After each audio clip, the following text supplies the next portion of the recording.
Pendant 3 jours, écrivains, éditeurs et lecteurs congolais se retrouvent autour d'une idée forte, le livre comme outil de réconciliation et de construction de la paix. La ministre de la Culture, Arts et Patrimoine, Yolande Mandembo, auteure de plusieurs ouvrages, a souligné l'importance de la littérature comme vecteur de paix. Elle a rendu un vibrant hommage à la résilience des femmes écrivaines de l'Est du pays qui, malgré les épreuves, se dressent avec une force inébranlable. Nous célébrons l'écriture témoin, l'écriture récit, l'écriture mémoriale, l'écriture catharsis, l'écriture thérapeutique, l'écriture dénonciatrice, l'écriture salvatrice. Nous célébrons surtout l'écriture résilience et l'écriture vecteur de paix capable d'ériger des ponts là où se dressent des murailles. Les voix des femmes souvent ensevelies sous le vacarme des armes doivent résonner.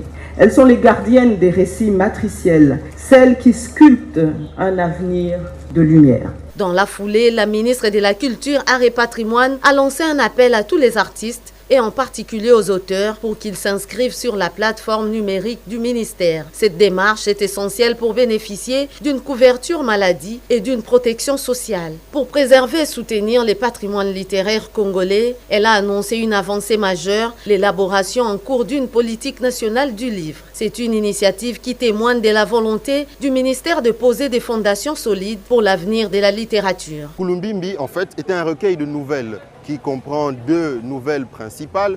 La première nouvelle, c'est le testament du roi Congo Mvemba Ndinga et la seconde, Dans une autre vie. La littérature est l'esprit des nations.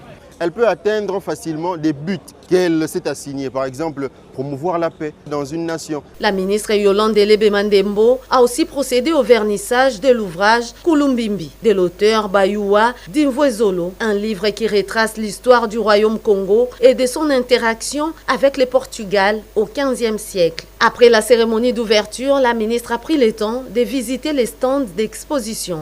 Elle a ainsi pu échanger directement avec les écrivains, les encourageant dans leur travail. Cette 9e édition de la grande rentrée littéraire se positionne comme une vitrine essentielle pour la littérature congolaise au service de la paix et du développement du pays.